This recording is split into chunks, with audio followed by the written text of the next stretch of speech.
Assalamu alaikum everybody. Demek bugün sizler bilen görüp çıkan temamız bu informal letter hakkında bolar ekan.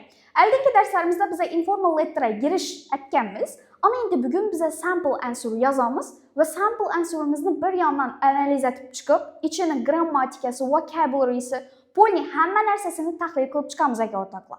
Demak bizada hozir shunday bir tema bor. Eldingi writing darslarda aytib o'tganimdek, bizlar shunday bir event beriladi ve şu event asosida bizlar writing yozishimiz kerak do'stimizga.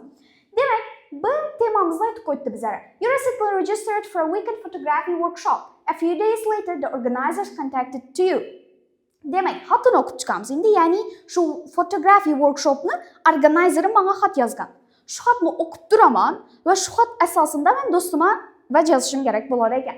Demak, bu xatda aytib qo'ydi: Dear participant, thank you for registering for our weekend photography workshop. To help us prepare, could you tell us whether you already have photography experience? Also, what would you must like to learn during the workshop?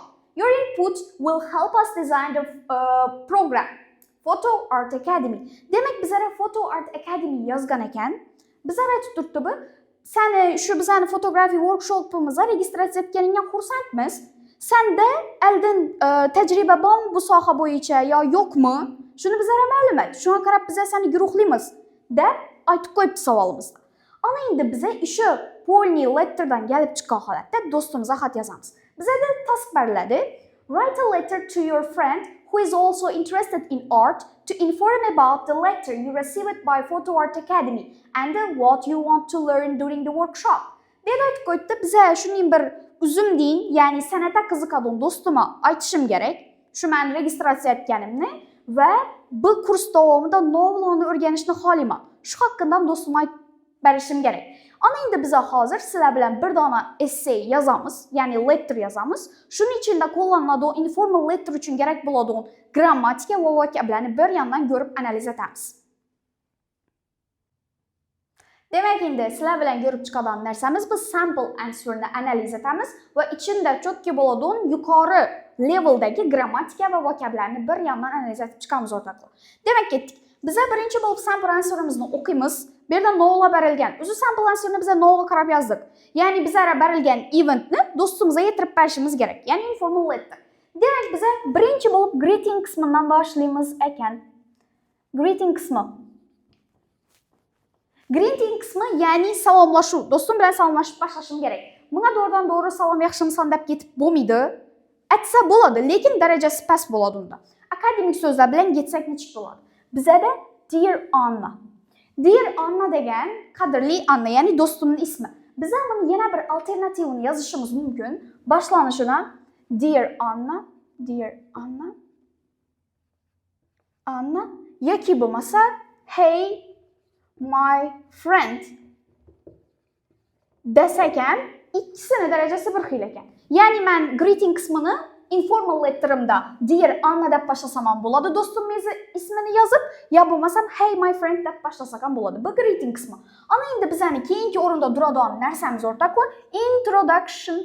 Introduction ko'pchilik qiynaladi, "Hov, nov tanishtiraman, men o'zi do'stim bo'lsa, men o'zimni qaytadan tanishtirmayman-ku" deydi. Bu introduction deganda tanishuv emas o'rtoqlar. Bu xatni nechun do'stimga yozib turibman? Shuni sababini aytib berishim kerak bo'lgan qism introduction deyiladi.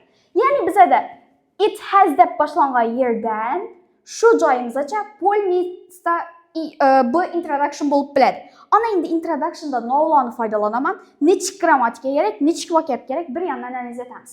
Demak, greeting qismini bo'ldik. Introduction. Introductionda chotki shablon bor. It has been quite a while and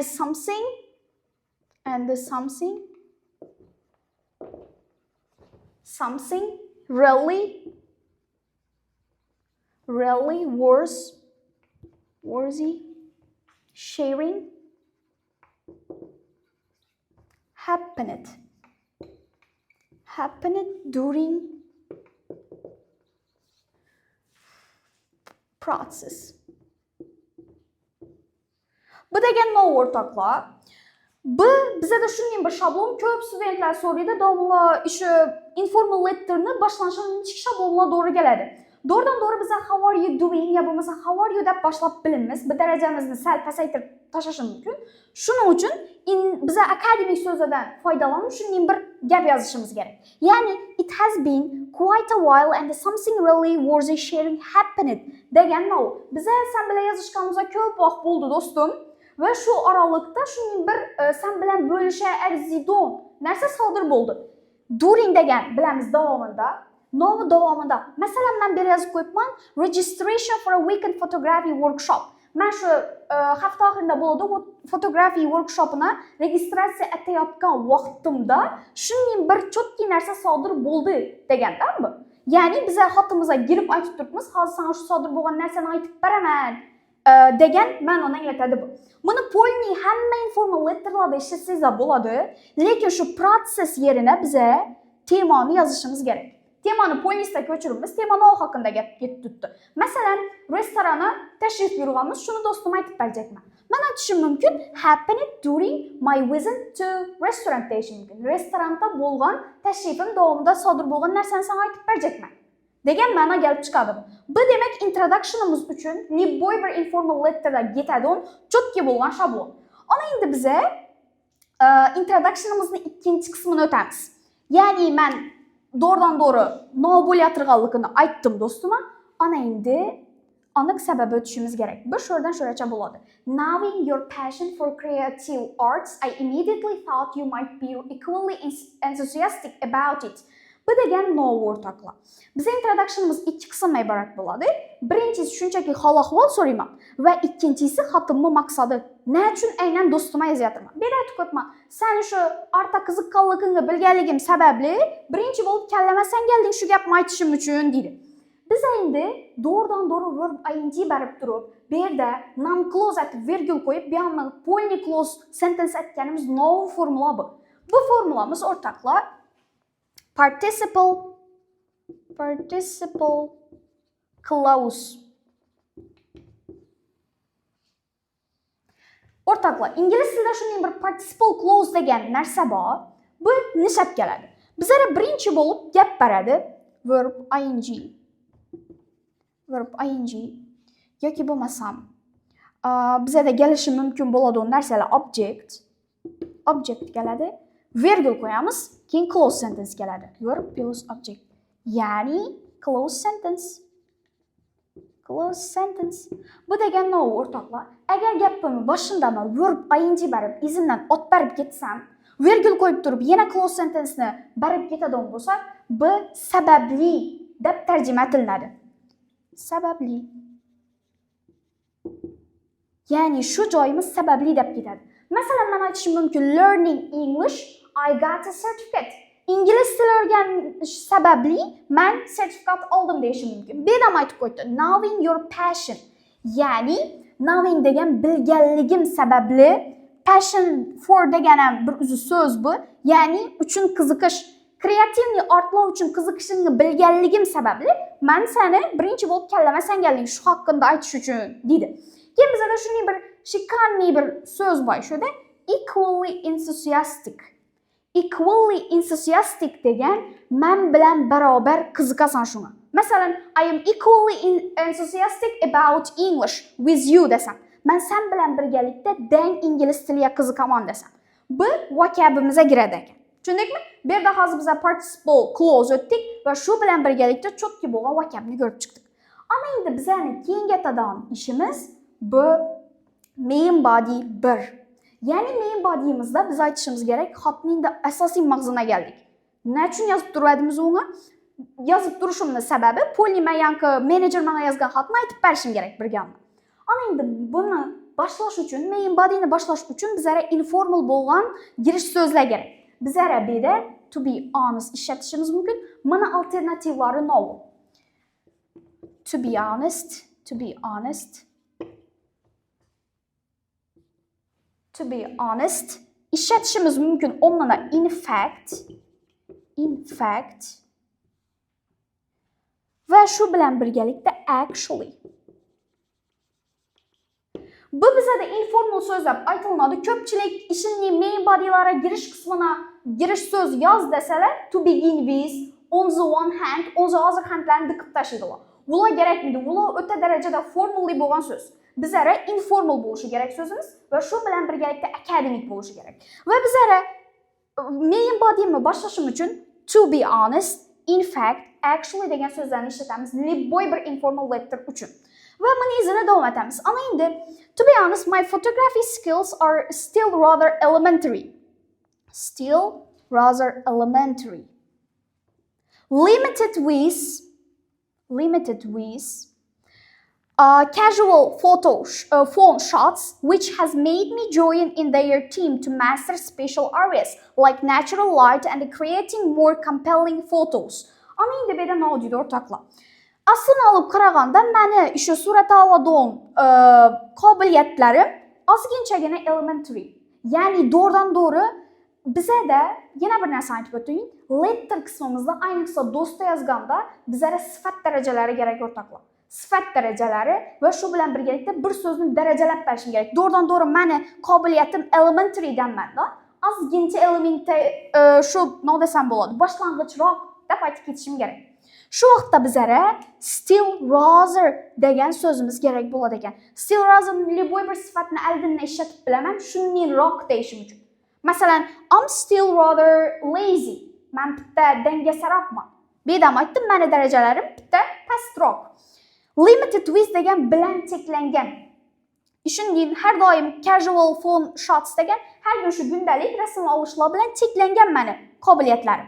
Keyin bizə də şunun bir şikarni formulamız var ekan. Bu polnisi which has made me degan yerimizdən başlanады. Relative clause bilen bərilədi. Əgər bizə də bir an tarafımızda polnisdə bir gap versə, virgül koyup which dep getadigan bolsa, gapimizə nisbətən ibanda explanation boladı. Yani mən aytdım, məni bilimlərim dım pəstədim, aytdım onu. Ana indi şu bilimimni pəstligi məni ulanı camasına qoşuluşa məcbur etdi. Anıq bir joylarımı öyrənib alış üçün. Məsələn, like degan sözümüzdən ki, hər daim non-clause gələdi. Məsələn, naturalni bolğan yorug'liqlar ve şu bilen birgalikda dum özüne tartadigan rasmlarni ishlab chiqarish uchun men ularni kursuna qo'shiljakman dedim. Ana endi which has made shunday bir sample yozib beramiz şöyle. Bize de subject keladi, verb, object keladi ve şu gapimizdan keyin virgulni o'zi katta narsani xalat beradi o'rtoqlar. Agar virgul qo'ymay doğrudan doğru whichni yozib ketadigan bo'lsak, bu objektimize nisbatan explanation bo'ladi. Agar virgulni qo'yadigan bo'lsak, bu bizning polnisti gapimizga nisbatan bo'lib ketadi ekan. Ya'ni shu ko'rinishda bo'ladi. Bu narsa bizda bo'ladi birinchi gap, polni gap va shu gapga nisbatan rezultat. Masalan, aytishim mumkin. I got a certificate. Kate. Virgül qo'yaman. Which has made me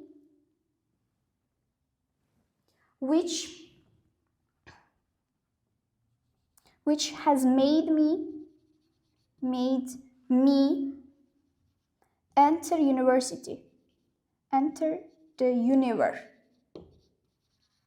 Yani bu degan ne? Mende sertifikat borligi qo'shimchasi bilan tarjima etamiz. Mende sertifikat borligi meni insta girizdi degan ma'no gap chiqadi. Bu ham xuddi shunday. Meni darajam pastligi shu kursga qo'shiltirdi meni. Shu kursga qo'shilishimga majbur qildi degan narsa kelib chiqadi ekan o'rtoqlar. Ana endi bizani keyingi paragrafımız biz sizlar bilan introduction'ni ko'rib chiqdik, main body va keyingi qismimiz biz buni hook deb aytamiz endi. Hook deb aytishimiz ham mumkin va suggestion desak ham bo'ladi o'rtoqlar. Ya'ni taklif beramiz. Endi men aytdi o'zi bizlarga savolda aytib qo'yadi, shu orta qiziqadigan do'stingga ayt deb turadi. Shu do'stimizni endi bizlar menga qo'shilishini taklif berishim kerak. Bu ko'pincha writingda hook deb aytiladi. Ya'ni taklif bildirish. Taklif bildirishdan nishatib aytishimiz mumkin. O'zi 90% informal letterlarda oxirida do'stga taklif bildiriladi. Bir ish qilali ya bir ishni atali deb. Masalan, bu yerda aytib qo'ydi bizlarga, why don't you consider joining me? Bu no degan endi. Masalan, doğrudan doğru sen menga qo'shilasanmi degandan ko'ra bizlarda shunday bir formula bor, ya'ni shablon. Bu bizlarda savol berib taklif berajak ishlatiladi. Buni ma'nosi nima endi o'rtoqlar? Why don't you